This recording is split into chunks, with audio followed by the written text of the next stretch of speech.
workplace where a lot of what the staff deals with day to day is other people's mental health. The stigma around mental health itself is just something that exists among us as people, as humans. Yes. How do you, as a leader, an HR professional, a coach, how do you address people's mental health issues, or how do you spot them when someone may have things going on, but they're not readily bringing it to you because of the stigmas? So that kind of gives you an invisible role that you have to always be on to notice, to take responsibility for. And what do you do, or how do you spot those things?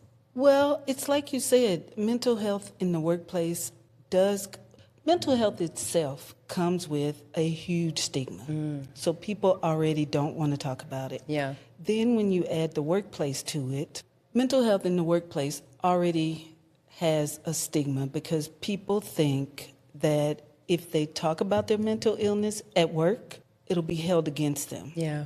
They could lose their job.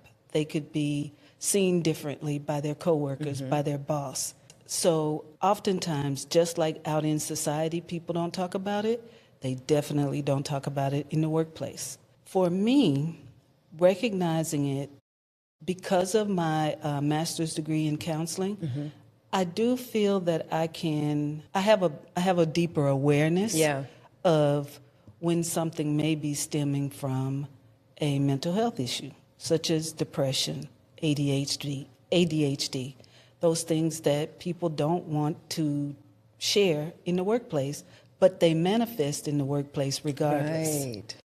As the HR person, oftentimes I am confronted with having to, let's say, issue a corrective action or even terminate someone because they had an inappropriate outburst in the workplace. Yeah.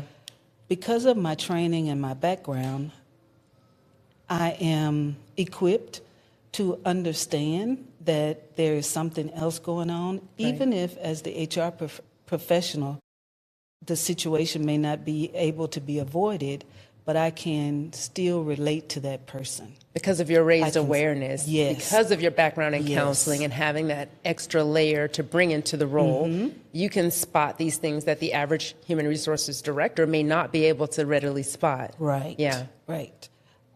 We're often limited in HR as to what we can label.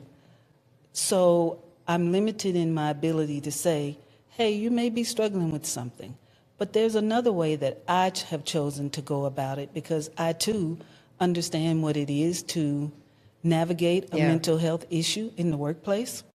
So what I do is if I learn about it early enough and I have to communicate to an employee.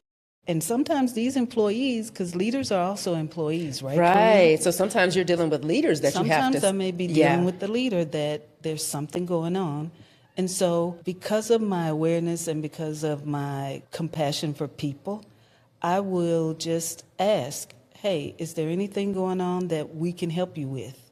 While we can't say what we see, we can ask if there's something you can offer the safe space to further that conversation. I love that, because if I am an employee struggling with something that I don't want a target on my back, if I share, I may never say anything, but if you offer a safe space for me to potentially open the conversation about something that I might be feeling, maybe if I don't want to tell you directly what it is, that then puts the conversation on the table.